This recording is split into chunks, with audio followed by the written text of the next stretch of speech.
The leaders of the emergent church movement are now calling for the end of the Protestant Reformation. Here, Bryan openly confesses that he is a post-Protestant, Catholic, unfinished Christian. In 2003, Tony Jones released this book on youth ministry.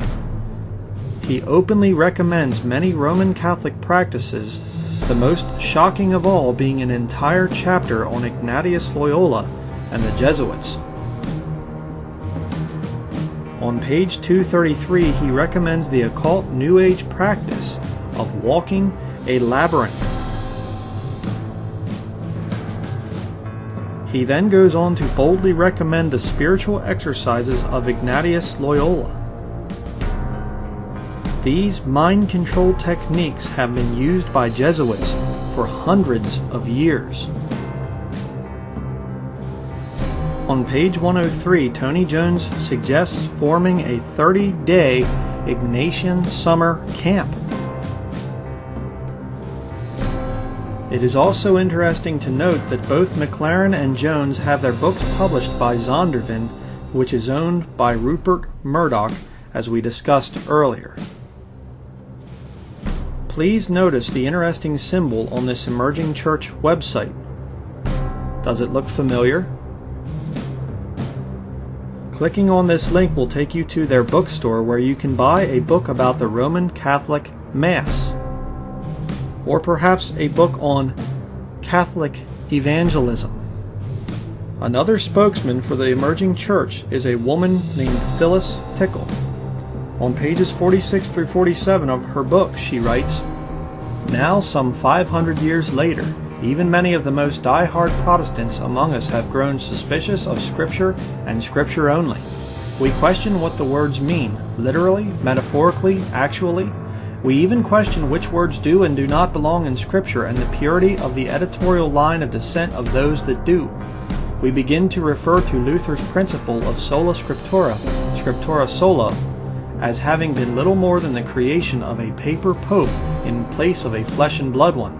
And even as we speak, the authority that has been in place for 500 years withers away in our hands.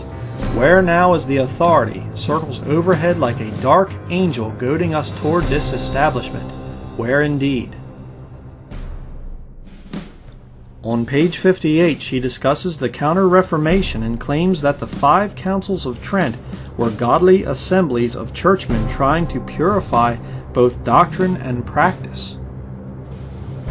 On pages 150 through 151, she writes, "The new Christianity of the Great Emergence must discover some authority base or delivery system and or governing agency of its own. It must formulate, and soon, something other than Luther's sola scriptura, which, although used so well by the Great Reformation originally, is now seen as hopelessly outmoded or insufficient, even after it is, as here, spruced up and recouched in more current sensibilities."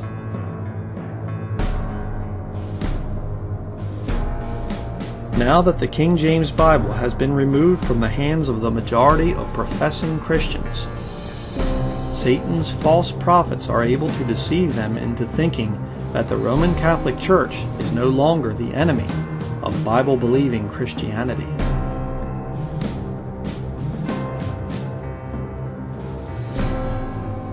Loyola's Jesuits are bringing in a new Dark Age.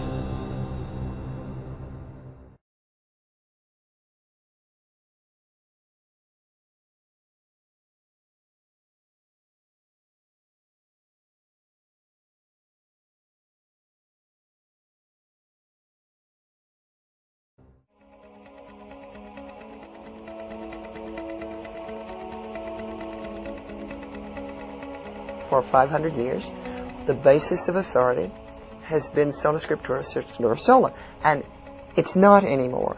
And when you say that to folk, it's very threatening. It's very, very threatening. So number one, we need to know why it's threatening and to be appreciative of the fact that it is threatening. And then number two, we need to look at what were the limitations of it the minute it was formulated as a doctrine. And number three, where now is our authority? The minute you say that's not going to be the whole authority now, then you open up the question, so where is our authority?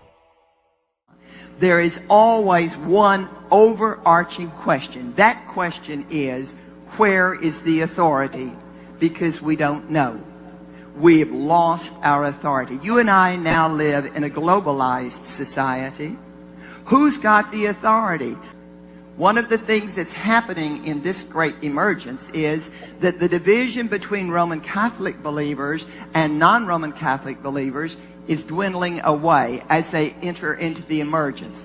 It's not just a matter of coming and sitting in a pew and enduring 50 or 70 or whatever minutes of observing something happen, but it's saying, I want to experience God. I'm interested in coming into an experience here. Worship is participatory and multisensory. People are encouraged to tangibly express their spirituality. Many are weaving together elements from different religious traditions, especially Catholicism and Eastern Orthodoxy. Some are discovering medieval mystical practices, such as walking the labyrinth, but adding decidedly modern twists. It's a pick-your-own-mix approach that also stresses community and social justice. More and more of us are feeling that if we have a version of the Christian faith that does not make us the kind of people that make this a better world, we really want no part of it. There are similar practices in mainline Protestant churches, such as Cornerstone United Methodist Church in Naples, Florida.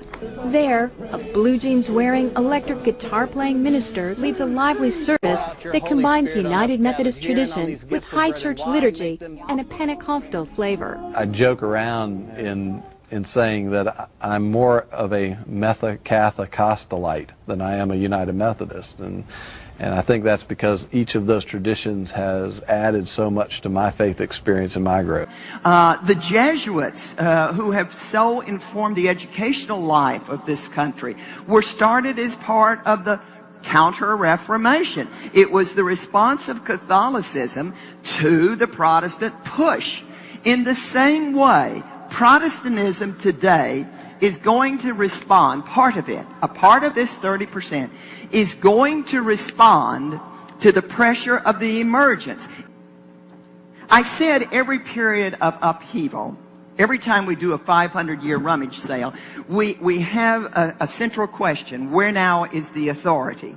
The authority for the Reformation was sola scriptura and scriptura only. Scripture only and only Scripture. No more Pope, no more magisterium, only the Scripture. That authority won't work now. Not that Scripture isn't the authority, but that the absolutism with which Protestant established it as the authority has now shattered and gone. You'd save a lot more souls if you could get rid of doctrine, and that's the truth, you know. Reel them in and then tell them the price of eating. Your kingdom is in your hands and in your shaping. Go forth and bring forth a new form of Christianity that will serve a new culture. And may God bless you.